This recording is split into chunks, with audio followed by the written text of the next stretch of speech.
London, November 1928. Behind the grandeur of the Grand Hotel, a dark mystery was about to unfold. Room 302, a room booked under the name Alexander Corvus, a man known as a luxury furrier, but with a gaze that held 1,000 secrets. For 3 days, a "Do Not Disturb" sign hung stiffly on the doorknob. The hotel staff assumed he was resting.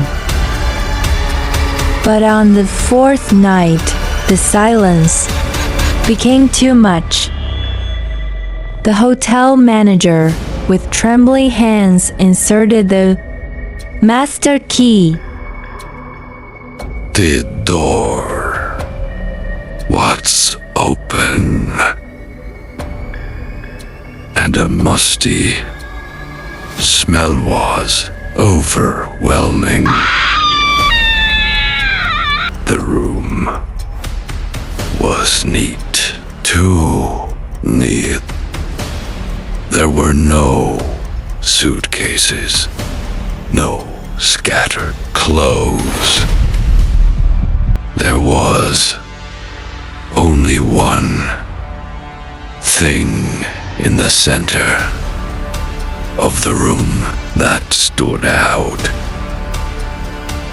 An old leather suitcase, open, and inside lay a single telegram, as if left to be found. Alexander Corvus had vanished, as if evaporated into thin air. Who was Alexander Corvus? Detective Arthur Pendelton of Scotland Yard quickly realized the name was a hoax. Corvus had appeared in London the year before, bringing with him a deadly charisma and a stash of cash of unknown origin. It was the perfect person. Fluent in 5 languages, dressed in the finest bespoke attire, and possessed a deep knowledge of far art or antiques. He soon became the darling of Mayfair's high society dance parties. His modus operandi was subtle, evidente. Ask for money. Offered exclusive opportunities. He claimed to have access to rare historical documents that could expose royal scandals or artifacts of inestimable value. He ensnared bored and power-hungry nobles. But what was he really selling? The first digital trail led Pendelton to a dimly lit cafe on the outskirts of London, where Corvus frequently met with mysterious figure. Detective Pendelton, a stern and meticulous middle-aged man, begins searching every corner Corvus has ever touched. He discovers that the historical documents Corvus sold were perfect replicas.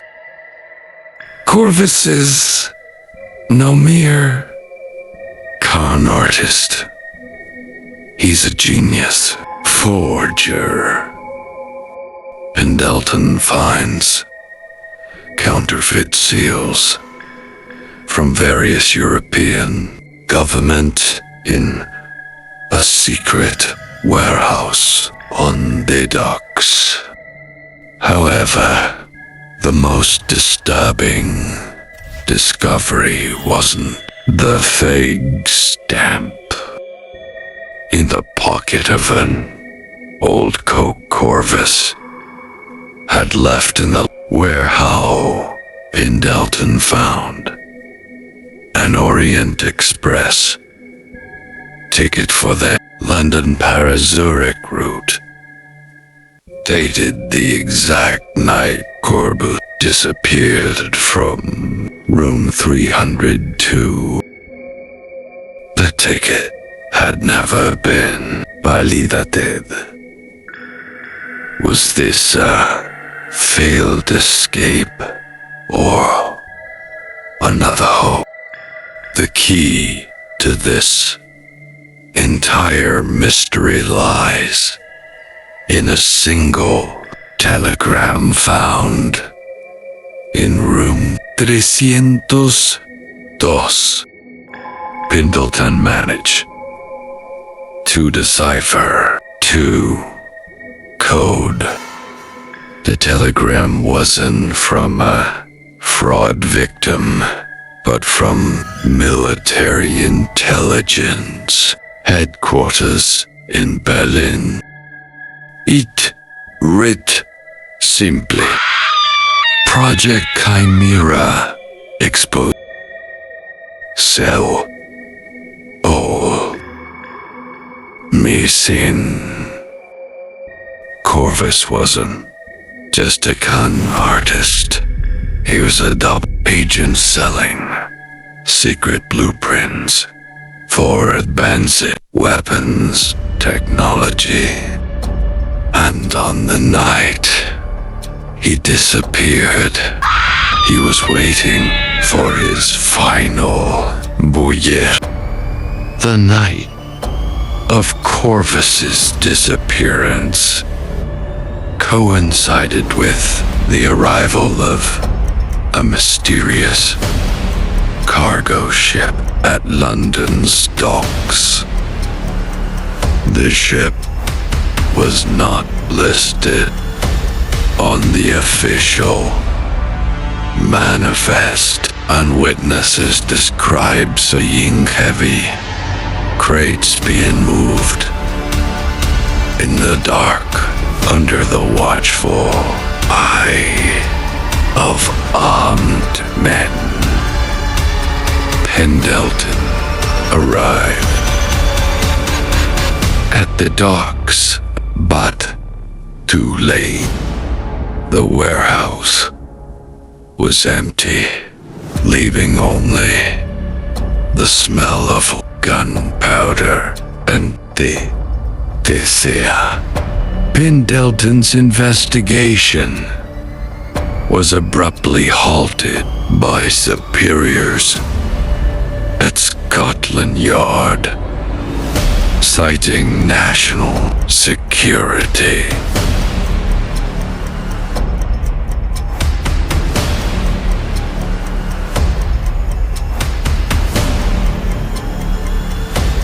All the evidence Pendelton had collected, stamps, tickets, even the original telegram, was confiscated and declared lost in an accidental archive fire.